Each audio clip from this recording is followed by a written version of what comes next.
아멘.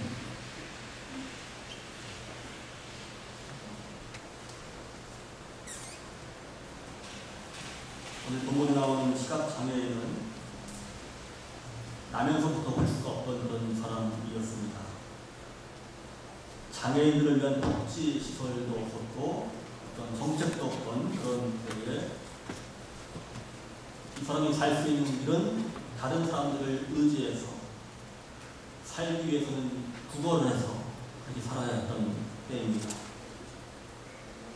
예수님께서 지나가시다가 이 사람을 보셨습니다. 함께 지나가던 제자들도 그 사람을 보고 웃습니다. 선생님, 이 사람이 눈먼 사람으로 태어난 것이 누구의 죄 때문입니까? 이 사람의 죄입니까? 아니면 부모의 죄입니까? 이렇게 물었던 이유가 있는데, 전통적인 유대교 유대인들은 이 질병이나 어떤 좋지 않은 일들이 죄 때문에 인과 응보로서 주어진다라고 믿었기 때문에 그렇습니다. 어떤 경우는 부모의 죄가 아들과 딸에게 전해져서 아이들이 병에 걸린다라고도 믿었습니다. 이 시각장애자처럼 태어날 때부터 앞을 보지 못한 사람은 도대체 누구의 죄 때문에 그런 건지를 묻고 있습니다. 예수님께서 대답하십니다. 이 사람이나 그의 부모가 죄를 지은 것이 아니다. 하나님께서 하시는 일을 드러나게 하시는 것이다. 유대인들이 전통적으로 믿던 것과는 다른 성경을 하십니다. 이 성경에 우리가 지난주에도 그 에스라서와 요나서의 차이가 있었듯이 성경 안에는 다양한 신학들이 함께 그 안에 들어 있습니다. 그래서 다양성 가운데 일치를 이뤄가는 그런 걸 많이 볼 수가 있습니다. 그리고 이 성경에서는 우리가 볼 때에 좀 빼주면 좋을 것들, 이런 것들은 굳이 안 넣어도 될 것들, 그게 다 들어있습니다. 그래서 우리 사람들의 정말 거룩하고 성스러운 그런 내용도 들어있지만은 우리 사람들의 모든 그런 잘못된 추악한 그런 모습들도 다 들어있습니다. 그래서 사실은 이 성경을 통해서 좋은 거, 아름다운 거, 거룩한 것만 보는 것이 아니고 우리 삶 가운데 경험되는 모든 것을 다 같이 볼 수 있습니다. 나를 들어보고 우리가 살아가는 세상을 거울처럼 비춰볼 수 있는 그런 말씀이 바로 성경입니다. 우리가 욥기 같은 경우도 욥기의 고난 가운데 있을 때에 친구들이 그 당시에 그 인과 응보의 시작을 가지고 반드시 뭔가 잘못한 것이 있을 것이다. 생각해봐라. 회개하고 하나님께 다시 새로운 삶을 살아라. 자꾸 이렇게 말합니다. 욥은 괴로워 죽겠는데 옆에 와가지고 자꾸 다른 그런 얘기를 합니다. 고난의 이유를 친구들이 설명을 해주고 욥을 위로하는데 위로가 안 됩니다. 욥기는 고난의 이유에 대한 설명이 끝까지 나오지 않습니다. 그 이유에 대한 이유의 그 설명보다는 하나님과의 관계로 옮겨가는 그런 내용으로 끝납니다. 그래서 그 당시에 많은 사람들이 어떤 그런 고난들을 죄의 결과로 인과 응보적인 그런 생각으로 이해했지만은 욥기를 통해서 반드시 그런 것이 아니다라는 것을 또 보여줍니다. 오늘 예수님께서 시각장애자를 치유하신 과정이 좀 특별하게 보입니다. 사실은 그 침이 섞인 진흙으로 치유하는 것은 그 당시에 그레코로만 그 시대에 흔히 여러 곳에서 흔히 등장하는 그런 소재들입니다. 앞을 보지 못하는 사람이 눈을 떴을 때 그의 이웃들과 그가 전에 거지로 살았던 것을 본 사람들, 그런 사람들은 도저히 믿을 수가 없어요. 어떻게 이 사람이 눈을 떴을까? 그 사람이 맞는가? 그냥 비슷한 사람 아닌가? 서로 막 논쟁을 합니다. 워낙 치유가 되고 그러면 공동체 밖에 있던 사람들이 그 당시에 막 부정하다고 여겨지고 그랬던 사람들이 있습니다. 그런 사람들이 회복이 되면 다시 공동체 안으로 들어갑니다. 관계가 회복이 됩니다. 그런데 그런 관계 회복까지도 사실은 쉽지가 않았음을 알 수가 있습니다.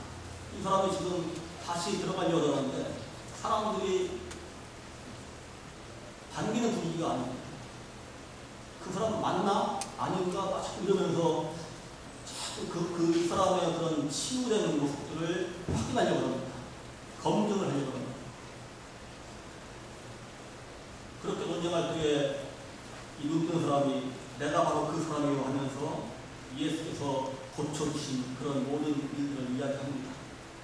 그 말을 듣는 사람들이 그 말을 끝내 믿지 못하고 아니면 다른 더 확인을 요하기 때문에 바리새파 사람들한테 데려갑니다. 이 바리새인들은 다른 의식가 있어요. 다른 이유로 이 사람에 대해서 자꾸 이제 이 사람을 고쳐주신 예수님에 대해서 비난도 하고 논쟁도 합니다. 그 이유가 뭐냐면 고친 날이 흐르면 안식일이라는 겁니다. 안식일 때 다른 사람들을 고치거나 다른 일을 하면 안 되게 돼 있어요. 그 당시 유대교 사람들이 특별히 진흙으로 뭘 만들어가지고 하는 거는 39가지 안식일 때 하지 말아야 될 일 중에 하나가 들어가 있어요. 그래서 절대로 하지 말아야 될 일을 했다 해가지고 이 사람이 고침받고 회복된 건 단순히 일단 2차적인 문제입니다. 안식일 때 고쳤냐 해가지고 자꾸 있는 걸 가지고 얘기합니다.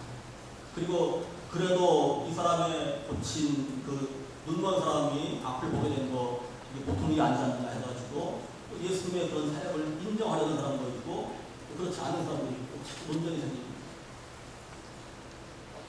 이제 이 사람이 고침받은 것을 또 믿지 못하거나 아니면 그래도 뭔가 확인하고 싶어하는 사람들이 이 사람의 부모님을 모셔옵니다.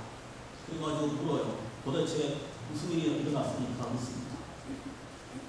이 부모님들도 자식의 편에서 이야기를 해주면 좋은데 자식에게 일어난 일을 차마 이야기를 못합니다.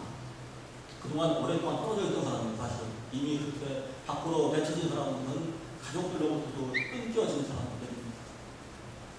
다시 돌아왔는데 자식을 반겨하고 그 자식의 입장에서 이야기하면 좋을 텐데 그렇게 하지 못합니다. 왜냐하면 그 당시 유대인들이 예수를 그리스도라고 인정하는 사람들은 그 회당 밖으로 내치기로 내쫓기로 이미 결의를 했기 때문에 그런 걸 알기 때문에 예수와 관련된 이야기를 차마 이렇게 내놓고 하지 못합니다. 그래서 우리 잘 모릅니다. 그 걔한테만 물어보십시오. 이렇게 넘어갑니다. 가족들이든 이웃이든 바리새인들이든 이래저래 눈을 떠서 돌아오는 사람을 환영하는 반기는 분위기가 아닙니다. 그런데 막상 눈을 뜬 사람은 예수를 증거하는데 주저함이 없습니다. 사실 그 사람도 자신이 경험한 이 치유를 어떻게 이해하고 설명해야 될지 잘 몰랐어요. 그래서 자기가 분명히 아는 거 한 가지, 자기가 전에는 볼 수 없었는데 지금은 보게 되었다는 거 한 가지만 얘기합니다. 다만 한 가지 아는 것은 이러면서 자신의 경험 속에서 만난 예수를 증거합니다. 가만히 보면 눈이 열려서 정말 보게 된 그런 변화 외에도 달라진 게 한 가지가 더 있습니다. 그동안에 오랫동안 시각장애자로 살면서 평생을 구걸을 하고 굽신거리고 했던 이 사람이 바리새인들 앞에서 부품이 없습니다. 당당합니다. 예수의 이름을 당당하게 증거합니다. 앞을 보게 된 이 사람이 자기의 삶 가운데 이루어진 그 놀라운 변화를 있는 그대로 주저함 없이 이야기하고 있습니다.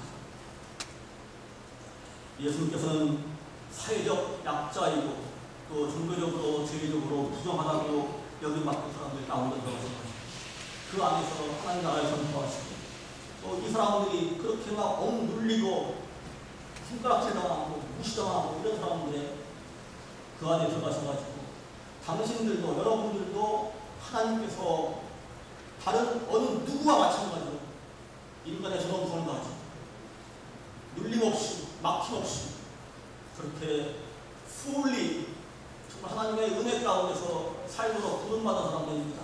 그렇게 지음받은 사람들입니다. 라고 자꾸 깨워주십니다.